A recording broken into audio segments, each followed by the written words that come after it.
So I'm Dr. Moira Marquis. I grew up in New York. I live in New York. I spent 20 years in the American South. I am the founder and director of Prison Banned Books Week, which is an annual campaign to raise awareness that prisons and jails in the United States are the largest censors. Okay, that's interesting. Johnny, would you like to introduce yourself for us? Yes, my name is Johnny Page. I'm currently the director of Reentry for the Department of Human Services for the state of Illinois. I grew up on the south side of Chicago community where the Obama Center is currently being constructed in Woodlawn. I've spent the last, I want to say 10 years of my life like sort of working around storytelling and narrative as a mechanism for healing. Yeah.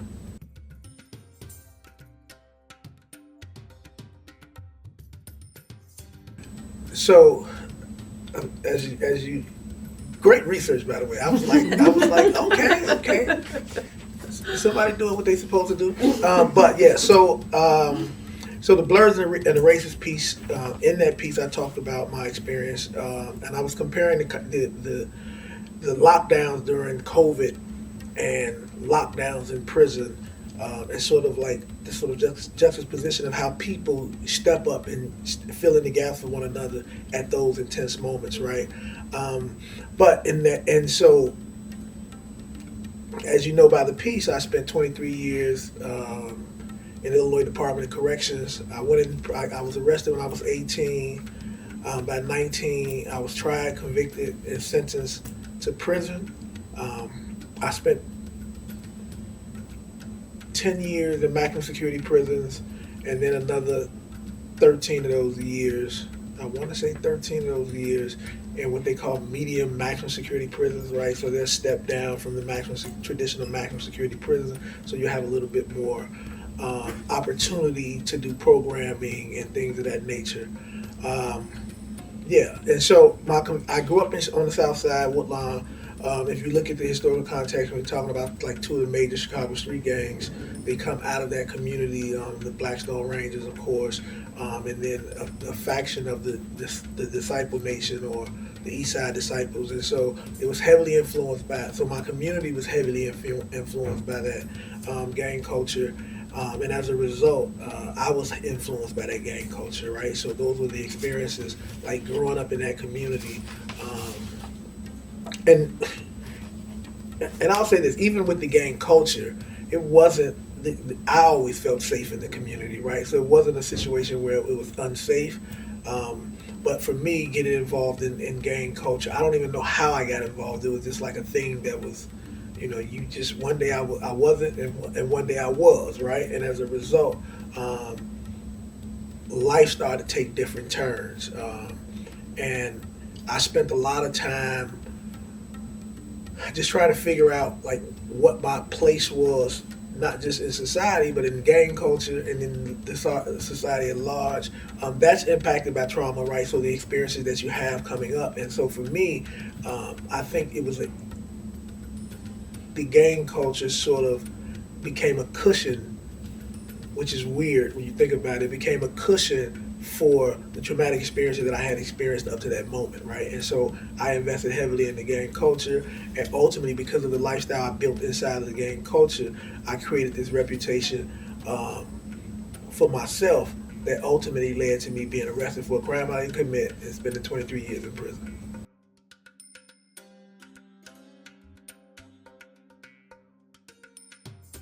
So incarceration slowed me down. I'll say that, right? Okay. Because I was on the fast track to whatever that meant in the street culture, right? Like to, wherever that was going to take me, I was on that track. I went to prison, and again, like I said, prison slowed me down. So I had opportunities. So I was always like a good student, right? So I went to school. I wasn't just like not doing anything. So, I was, I technically was still in high school, right? So when I got to prison, like I said, it slowed me down. But as a mechanism for me to sort of understand my prison experience, I spent a lot of time reading. right? And so I became this sort of voracious reader. I would read. Oh man, it was just it was bad for my family because they were spending a lot of money on books, right? But for me, it was just like I was I was able to sort of like go into spaces and to escape into the realities of the books, right? Cave itself started as a response to what was taking place in the community. Initially, the actual name of Cave was Chicago Anti-Violence Education, right? Because most of the folks who were part of this sort of research collective who were doing the work around like what were some of the models that were already out there that we could utilize while we were incarcerated to sort of impact change in our community, right? And because a lot of us was from Chicago, it started at Chicago Anti-Violence Education. It shifted to community anti-violence education because when we started doing the research, one of the things that we landed on fast was it's not just happening in Chicago, it's happening everywhere. Right. So from that, as we went further down that rabbit hole, community anti-violence education sort of became the way in which we started thinking about how do we change communities through violence prevention or violence intervention education, right? And you know, we were it's a group of incarcerated men, right? So we didn't have all the answers, and so fortunately, the program that we were all a part of, which was called the Education Justice Project, sort of became sort of our partner in helping us, you know, get access to information that we wouldn't readily have access to, and helping us, you know, creating space for us to be able to formalize our thoughts and develop this program. Ultimately, we developed a program that launched inside of prison, and one of the ways we were thinking about how we impact outside was to impact inside. And so we were testing the program model on individuals who were already in custody. So what we did was we sort of invited the folks that we knew around the compound who were some of the most aggressive, who were engaged in some of the behaviors that we wanted to sort of help folks to start to think about. We started with them right inside the prison system, young, getting ready to go home in the next 2, 3, 4 years, and we wanted to make sure that we equipped them to go home and be better than they were before they came in. And so as a result, we launched the circle, and this was 2000. This is 2026. So CAVE has been functioning as a circle. I left prison in 2014. I facilitated the very first circle. So 2014 we launched. So what's this, 11? We're coming up on year 12 of the program still functioning inside of the Illinois Department of Corrections, actually being replicated into 1, 2, 3, I think 3 or 4 other prisons currently. So that's CAVE. Reentry, the work that I do now currently is reentry. And reentry is, there's a number of ways in which we can think about it. I think about it as creating clear pathways for folks impacted by the criminal legal system in any capacity, right? In most instances, we think about reentry as folks who have just been released, right? They're coming home. But because of the systemic barriers that are in place or have been in place since the start of incarceration, prior to incarceration, we can start to think about, we have to think about what's impacting individuals who, once they've been released from prison, those barriers still exist. And so whether you've been out of prison 1 day or 10 years, the barriers that are present are still there. And so reentry is about creating pathways for folks impacted by the criminal legal system to be able to have clear access to health care, employment opportunities, housing, all the services that the general public actually has. Right, thank you very much. That's actually a quite insightful way to, you know, explain what reentry is, right? Because even myself, I feel like reentry is just, you know, the transition from like being incarcerated to like, you know, the outside world. But like the way you explain it, it shares more like something like the the intrusiveness, like what goes into it, you know, like access to healthcare and all that. So, because reentry is a journey, right? Right, So when we think right. about reentry is an actual journey. Right. It's not a moment. It's not the moment you're released. It's a journey. Reentry actually starts at entry, right? So the day you get arrested, if you have to do time, how do you prepare a person to be in the best possible shape when they return, right? You start where they are, right? And so I think we have to just shift the way we've historically thought about it to move past what you're talking about. Right. When you say, you know, it's like somebody's getting out, right? That's a moment. But reentry started long before a person got out, and it often lingers long after because of all the barriers and systemic failures that often are the reason folks wind up in the prison system in the first place.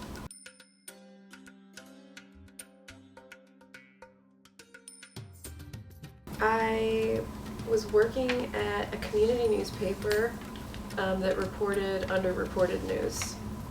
So my friends and I would like scan all the national newspapers and be like, what's buried on the third page that like they don't want us to read about that? And we'd publish this newspaper that it was a lot of money to print a newspaper, mail it out to people and everything. Then we started having to pay rent and everything. Ultimately, we just got buried in money troubles and we had to abandon the project. And so I was like hanging out with some folks some night after it, you know, we were all bummed out that the project had ended, and I said, what are you all doing? And somebody was like, I'm doing prison books. And I said, what's that? And I went to this house that was like way too fancy. They gave me this address and I was like, this can't possibly be the place. And somebody had converted their very stately dining room into a prison books library. And there was like a pallet table in the middle under this chandelier. And there was books on the walls and there were letters from people inside asking to read things. And I got to pick like my favorite history book to like give somebody who was asking to learn about American history. And it was so much fun. It's like giving a present, and I didn't have to pay for it and they didn't have to pay for it. And I was like, this is amazing. And I just started doing it every single week. And then people shifted out of the project and I wound up kind of being the main organizer of it for a while. And I really loved the work, but it also super frustrated me because we would get rejected packages back all the time. And it cost us money because we would have, like, the mailman would show up and be like, they returned this, you gotta give us $3.25 for this return package or whatever. People inside didn't get their books, and a lot of times there wouldn't be any kind of rationale about why the thing got rejected. So I'd call prison mailrooms and be like, can you tell me why this package came back? And it just didn't make any sense. Like there was no consistent logic being applied. It just seemed like people's whims, what they thought was, you know, going to be acceptable. And so fast forward past through my PhD, I started working for the Prison and Justice Writing Project at PEN America, which is a free expression nonprofit. And one of the things that I was responsible for doing was ensuring that people who are inside, who are ordering the sentences that create us, which is the free writing guide that they publish for incarcerated people, actually get the book. Which sounds easy if you've never tried to mail anything to a prison before, but of course I knew it was going to be really hard. So like in the process of documenting how difficult it was to get this book to people, in part for grant reporting, just to tell the funder, hey, you paid for me to send 75,000 copies of this book. This is the lengths I went to try and get this book to these people. My boss was like, do you want to write a report on this? And I was like, yes. So I wrote a huge report because I have been bothered by, at that point, I guess 17 years about how and why this happened. And I got a lot of information in that report, like a lot of data. I could tell you how many states keep lists, how many books are on each list, you know, why they don't keep, like, with the content neutral bans, all this kind of stuff. But none of those questions were the first questions on reporters' lips when I was first publishing the report. They all wanted to know, why is this happening? And I didn't have a great reason about why. I had just assumed that people understood that this is the way incarceration works, because I had been so exposed to this kind of logic for so many years. So I started writing the book in order to answer that question.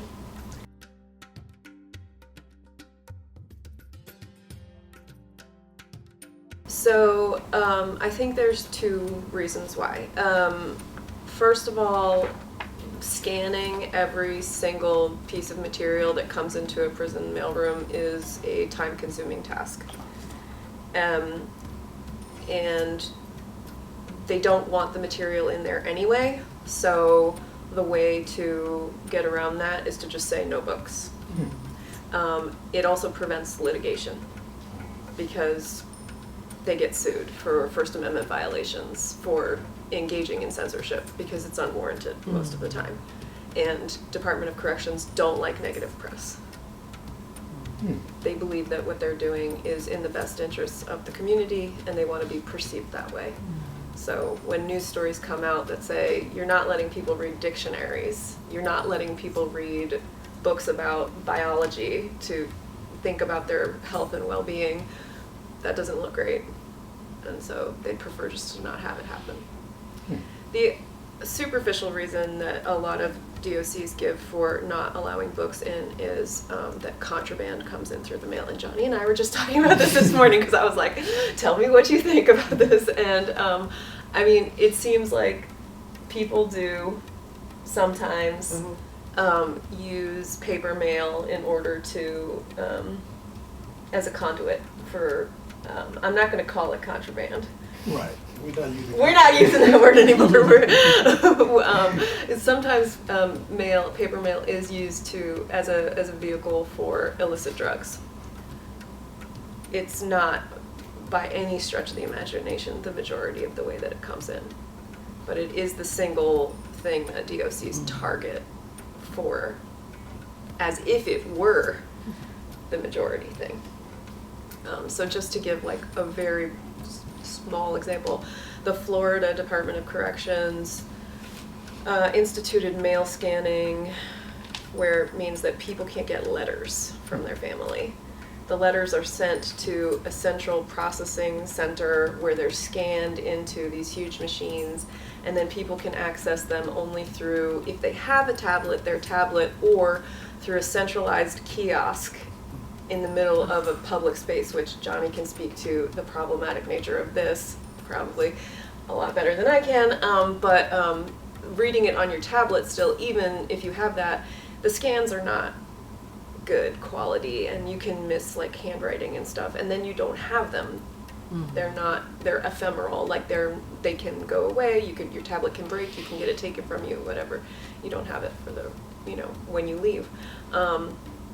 And so Florida DOC justified the vast expenditure of money that this costs, which is in the billions of dollars, by citing 35,000 instances of illegal drugs coming in through the mail over a 5-year period, which was 2% of all contraband or illegal drug substances coming in through the mail. So by their own admission, this is not 80 and 98% of the problem. So why is it 100% of the proposed solution? And that goes very far back in the history of the project of detention as punishment in America, and the idea that incarceration is a mechanism of reforming the errant individual. They need to be tightly controlled in their access to information and ideas so that they can go on the right path. And the right path has historically been, in the United States, the Bible.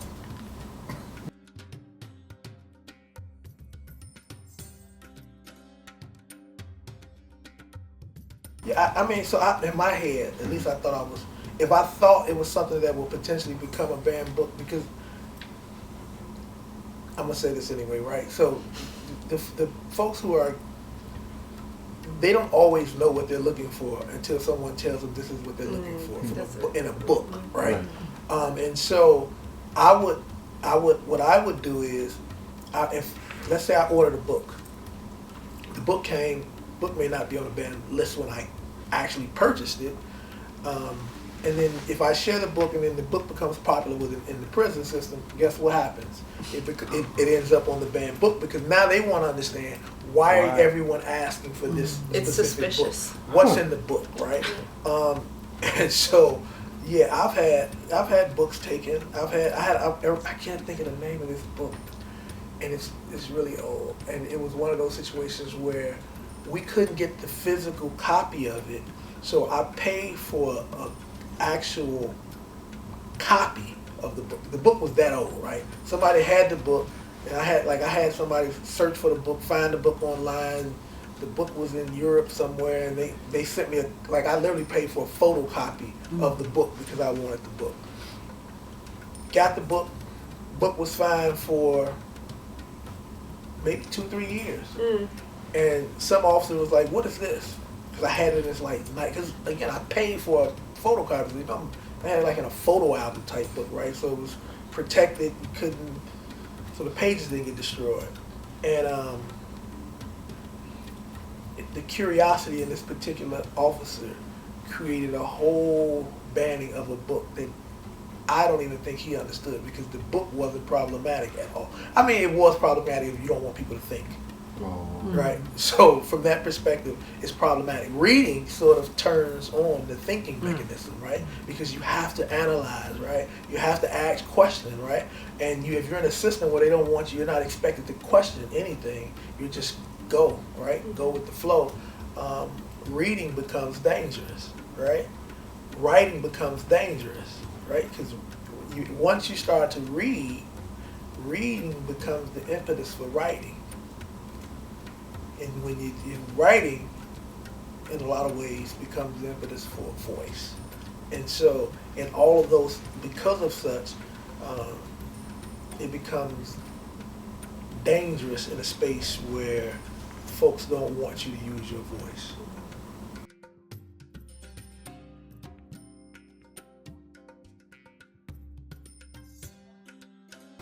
So my definition of democracy is just that society is an open conversation that we're having about what we decide collectively we want to do. If that conversation is foreclosed, if you are preemptively prevented from speaking or reading or thinking about something, then that's anti-democratic. It's anti-democratic to say that in order for us all to get along and live together, we all have to think the same way, which is actually like a tenet of fascism. And democracy is more tolerant of diversity of opinion and respectful of that.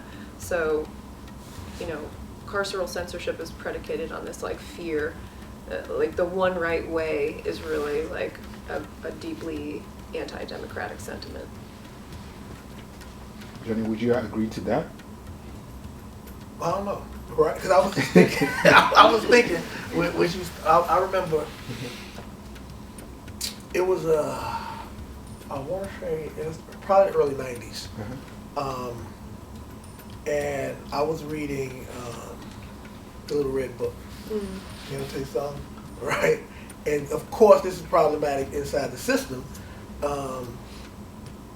But they didn't necessarily identify it for the reasons why you would think it's problematic, right? They were looking at it because they felt as if it was helping institute structure for gang culture, as opposed to seeing the larger context for why someone would be reading these types of books. And so, but to Moira's point about democracy and thinking, I mean, yeah, I can agree with that though, right? Just the way, the function of the system, right? Everyone should be thinking the same way, right? And that's what the routine of prison is. You get up at 5:30 a.m. It's breakfast. You get lunch comes at a specific time. Count comes at a specific time. Everything is routine. Anything that disrupts the routine is disruptive, right? And thinking oftentimes disrupts the routine. Or questions. Right? don't ask questions. Right. Right, that's the whole thing. You can't ask questions. I mean, you can ask questions, but the minute you start down the road to asking questions, someone has, in their mind, someone has to answer the question. And what happens when they start answering questions, right? That's a larger conversation.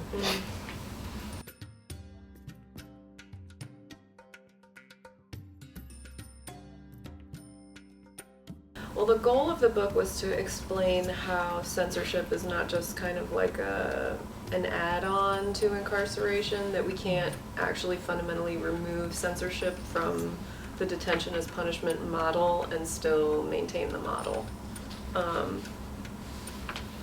And so I guess what I would like people, the question that I would like people to consider is that how does a society that would embrace democratic principles address perceptions of harm doing?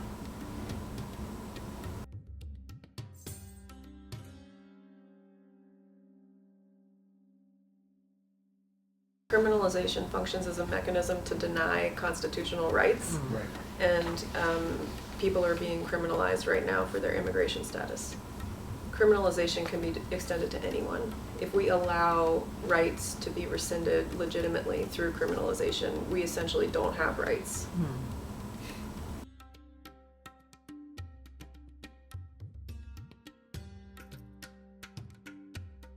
What I hope to do is name the scope of the problem. When we're talking about reentry, and I don't even want to call it a problem, the scope of what is happening when we're talking, it goes back to criminalization, right? So we oftentimes we create this, criminal code, and then we criminalize people based on this code, and then we create more codes to keep them criminalized under that code, right? And create barriers to sort of to continue the system that is created as a result of the criminalization of people, right?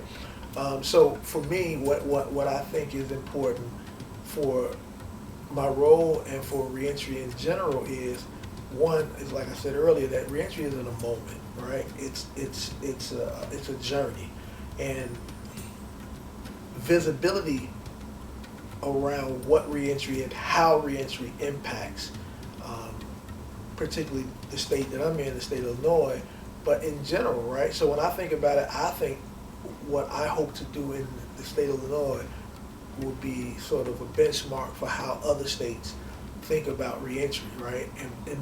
And so reentry as a service model for the Department of Human Services. So when you think about the Department of Human Services, what are the services they provide, right? So there's a number of services they provide for the residents of the state. And so what I want to do is ensure that folks who are impacted by the criminal legal system in any way are represented, and there's a service model created specifically for a population of folks who have been not just criminalized, but sort of hidden beneath the pages of policy. And so that's the way I think about it. Hi, my name is Srivi Ramasubramanian. I'm the director of CodeShift, the Collaboratory for Data Equity, Social Healing, Inclusive Futures and Transformation. Thanks for watching Chai with Srivi.